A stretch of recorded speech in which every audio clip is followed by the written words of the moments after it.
बुद्ध का चचेरा भाई देवदत्त सदा ही बुद्ध को नीचा दिखाने की कोशिश में लगा रहता था, लेकिन उसे हमेशा ही हार का सामना करना पड़ता था।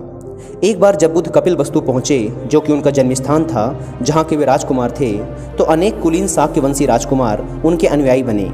देवदत्त भी उनमें से एक था। कुछ समय पश्चात देवदत्त ने भी कुछ जादुई शक्तियाँ प्राप्त की और एक बार उनका प्रदर्शन मगध के भावी सम्राट अजातशत्रु के समक्ष किया, जहाँ वह सम्राट अजातशत्रु के सामने एक छोटे से बालक के रूप में प्रकट हुआ, जिसके सिर पर सांपों की पगड़ी बंधी हुई थी। तभी से वह सम्राट अजातशत्रु का चहेता बन गया था। वह सम्राट उसे आदर की दृष्टि से देखते थे। कुछ दिनों बाद जब देवदत्त मगध से लौटकर बौद्ध संघ में वापस आया, तो उसने स्वयं को बुद्ध से श्रेष्ठ घोषित कर दिया और संघ का लीडर बन उसका नेतृत्व करना चाहा। बौद्ध भिक्षुओं को बुद्ध से विमुख करने के लिए उसने यह कहा कि बुद्ध तो अब बूढ़े हो चुके हैं और सठिया भी गए हैं, इसलिए अब उनसे कुछ नहीं होने वाला। किंतु जब भिक्षुओं ने उसकी कोई बात नहीं सुनी, तो उसकी बुद्ध और संघ दोनों से नफरत और अधिक बढ़ गई। अब वह बुद्ध को बदनाम करने व नीचा दिखाने के तरीके खोजने लगा, लेकिन उसे कोई मौका नहीं मिल पा रहा था, क्योंकि सभी महात्मा बुद्ध को बहुत अच्छे से जानते थे। इसी बात से परेशान होकर वह फिर वापस मगध पहुंचा और सम्राट अजातशत्रु को उनके पिता महाराज बिंबिसार का वध करने के लिए प्रेरित किया, क्योंकि महाराज बिंबिसार बुद्ध और बौद्धों को बहुत अधिक सहायता व आश्रय प्रदान किया करते थे। शुरुआत में बिंबिसार को मरवाने की उसकी योजना सफल नहीं हुई, अतः उसने 16 धनुर्धारियों को बुद्ध को मारने के लिए भेजा, किंतु बुद्ध के व्यक्तित्व से प्रभावित हो वो सारे उनके अनुयायी बन गए।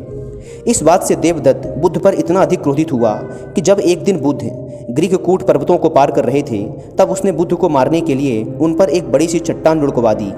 लेकिन वह चट्टान भी बुद्ध तक पहुंचने से पहले ही रास्ते में 2 बड़े पत्थरों से टकराकर वहीं रुक गई। इस घटना के बाद तो देवदत्त के क्रोध की सीमा ही न रही। वह बुद्ध को नीचा दिखाने के लिए इतना उतावला हो गया कि उसने एक दिन मगध राज्य के अस्तबल में जाकर एक विशाल हाथी नीलगिरी को शराब पिलाकर बुद्ध के आगमन के मार्ग में छोड़ दिया। शराब के नशे में चूर वह विशालकाय हाथी सड़क पर तबाही मचाता हुआ जा रहा था। जो भी उसके सामने आता वह उसे कुचल देता, सामानों को तोड़ देता।